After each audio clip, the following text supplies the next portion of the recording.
કરવું પડે. પણ જ્યાં સ્થિતિ આવી જાય પછી નથી ધરેલા માણસને તમે લઈને જો તો એક પર બે પર શક્તિ દે પછી બહુ કરો કે ભાઈ દેખાય શું પડી ગયું છે એ ત્યારે આપણને આત્મા જશે આ આત્મા થાય એ સંતુષ્ટ કૃપા થાય એટલે આત્મામાં ખૂબ રહું સહેજે આત્મામાં રહું નહીં તો અંધારું થઈ જાય ભાઈ મનમાં બુદ્ધિમાં દેહમાં અંધારું આ લાઈટ જાય તરત અંધારું સૂર્ય જાય તરત જ અંધારું એમ જ્યાં સુધી આત્મદશા જતી રહી અંધાપો તાણે લોકનું અંધાપો જે બધી ખાતું હોય બધું અંધાપો જ છે એટલે ખૂબ એવા આત્માકારમાં રહું પરમાત્મામાં રહું પરમાત્માથી છૂટી જાઓ એટલે પરમાત્મા તમને છોડી દીધા નક્કી થઈ ગયું. તમે આત્મામાં રહો પરમાત્મા પણ હાથી જ છે તો આ વિકલ્પ લાગે તમારો અંતરદશા છૂટી જાય એટલે પરમાત્મા તમારે છૂટી દીધા પછી મળતો થઈ ગયો. આ નથી મળો પણ કાલ મળો મળતા જેવો થઈ ગયો. આત્મામાં આરૂઢ થવો એટલે તિકાળ દશા વાળો થઈ ગયો. છૂટી ગયું કે જુદું લાગે ગાડી તો છૂટી દઈ છે બાર કાઢી નાખી તમે સ્વતંત્ર જુદા રહ્યા કહી ગયા છો ઉપયોગ કરો તો લાવો. બાકી એ જુદી વસ્તુ તમે જુદા વસ્તુ એવું આવું મારે છે. ખૂબ આત્મામાં રહું બીજો ખૂબ મોટા પર બીજા ખૂબ કરવા હું પણ એક આત્માનો સ્વરૂપ જણાઈ જાય આખા બ્રહ્માંડ સ્વરૂપ જણાઈ જાય એવો યોગ આપણને પ્રાપ્ત થયો છે. ખૂબ પરમાત્મામાં રહો જો આત્મામાં રહો. કર્મ છોડવાની જુદી વસ્તુ કર્મ બોધવાની જુદી વસ્તુ છે. કર્મ જ વસ્તુ જુદી છે. તમારું સ્વરૂપ અક્રમ છે અનાદિ છે એમાં રહી જાઓ કર્મ તો ખરી પડી ઓટોમેટિક ખરી પડી.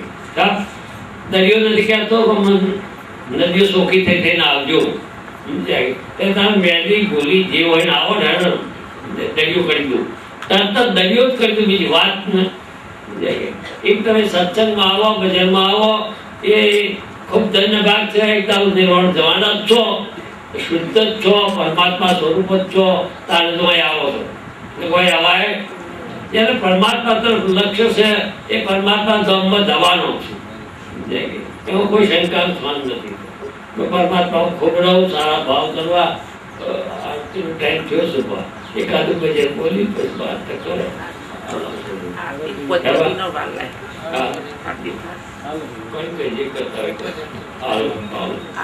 ભાઈઓ ત્યાં છે એ બધામાં એવી લાગણી ઉત્પન્ન થયેલી છે અને એ લાગણીને માન આપીને હું ન જઉં મારો દેહ પડી જાય તો ભલે પડી જાય પણ એ લાગણીને માન આપીને હું ન જઉં તો અન્યાય થશે એવું મને લાગે છે.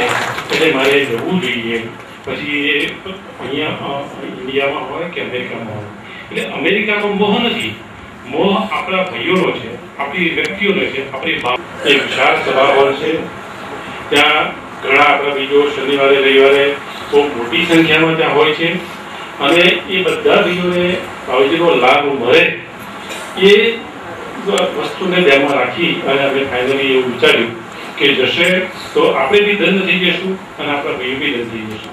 એટલે અમેરિકા જવું એ બહુ મોટી વસ્તુ નહોતી પણ આપણા ભાઈઓને સંતોષવા એ બહુ મોટી વસ્તુ હતી. એટલા માટે આ પ્રયોજન ઊભું થયું છે અને આપણે બધા સૌના વતી ભગવાનને પ્રાર્થના કરું કે એ હેમખેમ તંદુરસ્ત રહી અને પાછા આપણી વચ્ચે આવે.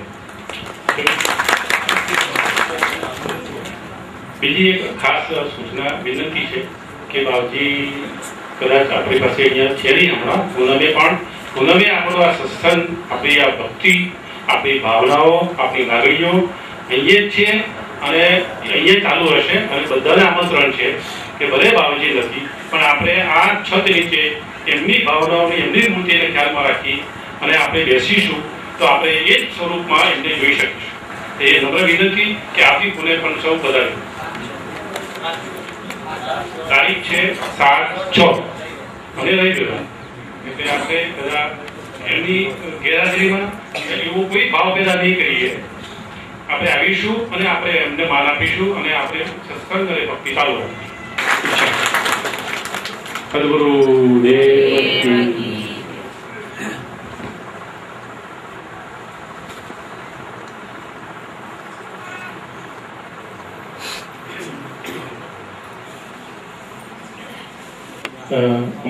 અમદાવાદથી 10 વાગ્યાનું ફ્લાઇટ છે, નીકળશે. અહીંથી ઘરેથી લગભગ 3-4 વાગ્યાનો નીકળવાનો પ્રોગ્રામ છે. મારી એક બીજી વિનંતી છે જે અમારા કાંતિ કાકા પણ અંદર આવે.